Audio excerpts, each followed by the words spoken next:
So yesterday we read all the theory part of learning curve. Practically हमने दो important चीज़ें देखी. One was the learning curve ratio,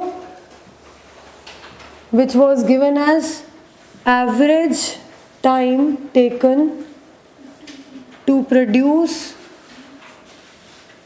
first 2n units divided by average time taken to produce first n units. Okay, this is what we call it as learning curve ratio. And पहले n units बनाने में जो time लगता है और पहले 2n units बनाने में जितना टाइम लगता है on an average time per unit, उसका ratio is nothing but learning curve ratio. फिर हमने देखा कि ये जो फॉर्मूला है this will be applicable only where आपको ये 2 के मल्टीपल्स में डेटा दिया जाए, जहाँ पर आपको generally how do we apply it, तो आपको लर्निंग कर्व रेशियो गिवन होता है क्वेश्चन में, ये डिनोमिनेटर गिवन होता है and we have to find this one. 2n units बनाने के लिए एवरेज टाइम कितना लगेगा ये हमें फाइंड करना होता है. बट अगर कभी यहाँ पर 2n की जगह कोई दूसरा फिगर दिया जाए, तो यहाँ पर दिया है 5 यूनिट्स बनाने में इतना एवरेज टाइम लगता है और यहाँ पे दिया हुआ है 8 यूनिट्स बनाने में कितना लगेगा, ये पूछा है आपसे. So in that case we can simply not apply this formula, ये फॉर्मूला अप्लाई नहीं होगा. There we will use learning curve equation and learning curve equation is y is equal to ax to the power b.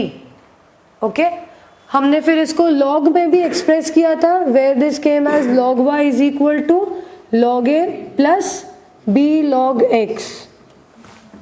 Okay, जहाँ पर x is the quantity जितनी आप बनाना चाहते हो. So over here 8, this will be x. जो 8 units आप बनाना चाहते हो जिसके बारे में पूछा है आपसे एवरेज टाइम निकालना है, that is given by this x. y is ये जो क्वांटिटी आप बनाना चाह रहे हो उसमें आपको एवरेज टाइम कितना लगेगा जो हम यहाँ पर निकाल रहे थे, this is y. a is first n units first unit बनाने का पहला जो यूनिट आप बनाओगे उसमें आपको एवरेज टाइम कितना लग रहा है, that is given by a.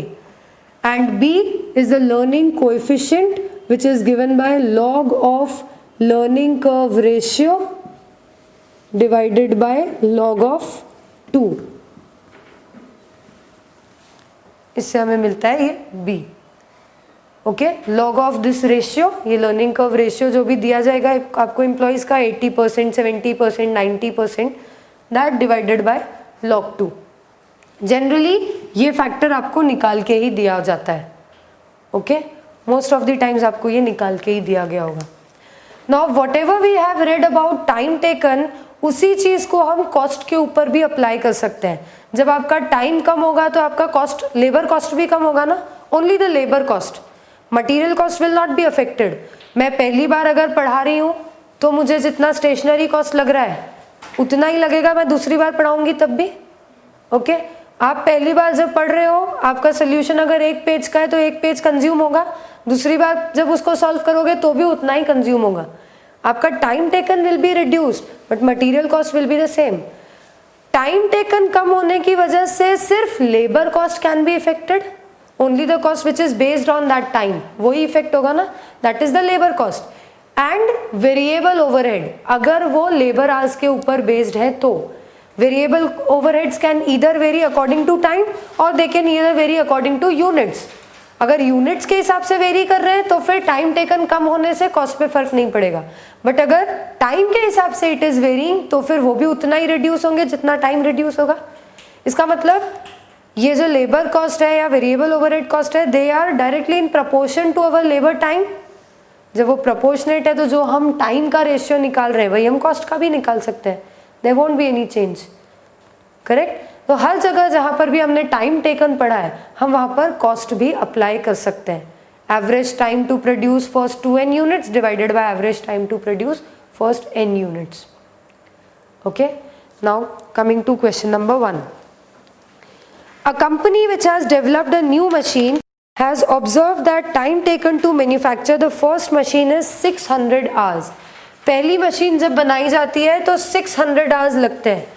Calculate the time which the company will take to manufacture the second machine. दूसरी मशीन को बनाने का टाइम लर्निंग रेशियो में एवरेज टाइम बताता है. अगर आप 2 मशीन बनाओगे तो आपका एवरेज टाइम कितना हो जाएगा, और फर्स्ट मशीन का टाइम हमें पता है, उससे हमें वर्कआउट करना पड़ेगा सेकेंड मशीन का टाइम. ओके बोला गया है आपको दूसरी मशीन बनाने में कितना टाइम लगता है वो फाइंड करना है. If the actual learning curve rate is 80% and 90%, 80% या 90% का अगर लर्निंग रेट होता है तो हमारा this time taken to produce second machine कितना होगा. Explain which of the 2 learning rates will show faster learning. क्या आप ऐसे ही देख के बता सकते हो कौन सा फास्टर लर्निंग बताएगा? 80%. It will be 80%. बहुत बार 90% ज़्यादा दिखता है तो हमें क्या लगता है 90% के रेट पे he is learning, so he is a better employee जो 90% पे लर्न कर रहा है. नो, 90% का मतलब पहले जितना टाइम वो लगा रहा था एक मशीन को बनाने में, अब जब 2 मशीन बना रहा है तो उसका एवरेज टाइम उसका 90% हो जाएगा. 80% मतलब उसका 80% हो जाएगा, तो और जल्दी वो बना रहा है. Okay, so 80% will give us the faster rate of learning. Solve करें, so we'll have 80% and these are the learning rates. 80% and 90%. हमें दिया हुआ है time taken for first machine, time taken to produce 1 machine. पहली machine जब हमने बनाई हमें 600 आवर्स लगे. हमारा ये रेशियो का फॉर्मूला क्या है? So this ratio is equal to time taken to produce 1 machine 2 machines divided by time taken to produce 1 machine. 2n upon n, अगर n 1 है तो 2n विल बी 2. ओके, हमें निकालना है 2 मशीन पे कितना टाइम लगेगा. So simply we can multiply this.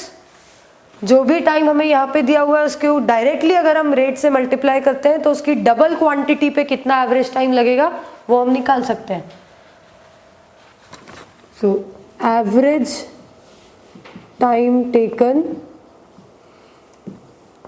to produce 2 machines.